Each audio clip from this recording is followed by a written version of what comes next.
Welcome to this workshop entitled From Site to Science, Evaluating and Feeding High Roasted Oleic Soybeans. I'm Corwin Holtz. Know many of you here in the group, formerly of the Holtz-Nelson Consultants Group. So with that, I'm going to turn it over to Dr. Lynn Davis.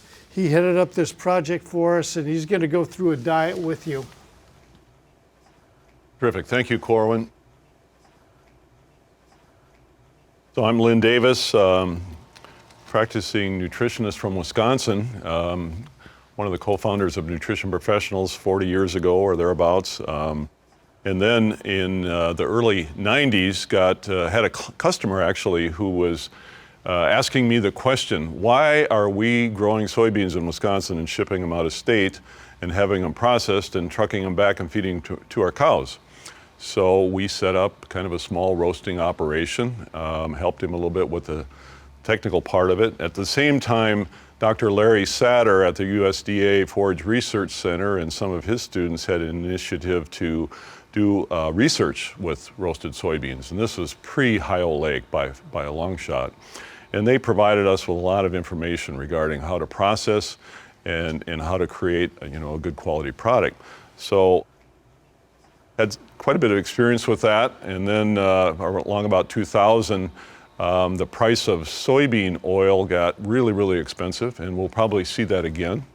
It fluctuates independent oftentimes from the meal fraction of soybeans. Right now we have renewable diesel and the interest in that. At any rate, when oil is inexpensive, roasted soybeans look great economically. When oil is really expensive, they're not quite as attractive. And so the expeller process was something that we were interested in to remove some oil and lower the cost per unit of protein. So that gives you a little bit of background of the experience that we've had with that. As Corwin stated, sorting through these participants, we had 8 really very competent and capable nutritionists that solved the rations with these parameters in mind. And we asked them to have 3 different dietary approaches. One was no high-oleic soy products included. One was a high-oleic roasted soybean product. And we gave them a range, so they were in that 5 pound per head per day range of high-oleic roasted soybeans. And then a third diet with a high-oleic expeller version of soy with a 2 to 3 pound feeding rate or thereabouts.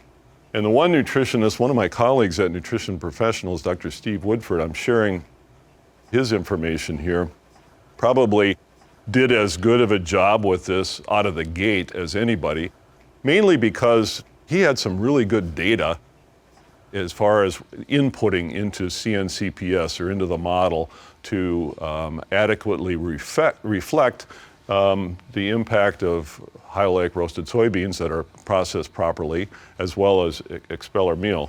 So if you look at the bogeys that he hit here in the diet, protein, RUP, metabolizable protein, metabolizable energy, allowable milk, metabolizable protein, allowable milk, really pretty tight. Diets were in that 5.2 to 5.4% fat range. You can look at the oleic acid content of those diets, but the most interesting part of this, and probably an opportunity that exists today, again, with the economics that we have low soybean prices right now and low oil prices.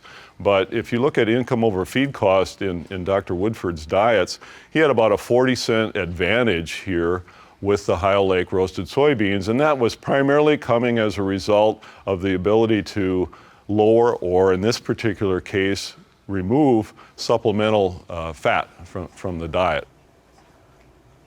And so those are things that we need to consider rather than just the milk production response or the milk fat response. In a diet that you've really nailed, those of you that are practicing nutritionists, you might not see those things, but the opportunity economically is something that needs to be considered.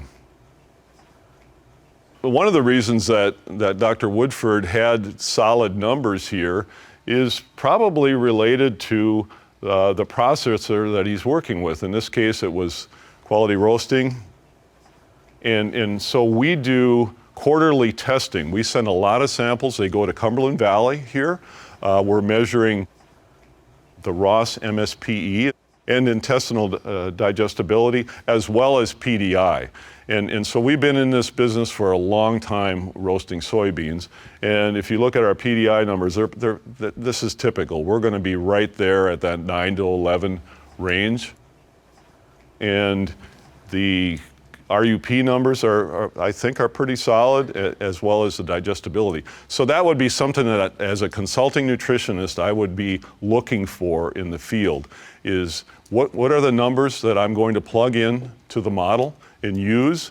Do I have those numbers from my supplier? And if it's an on-farm situation, you probably need to be doing the testing and getting some results yourself here, so you can have the right numbers going forward into the diets.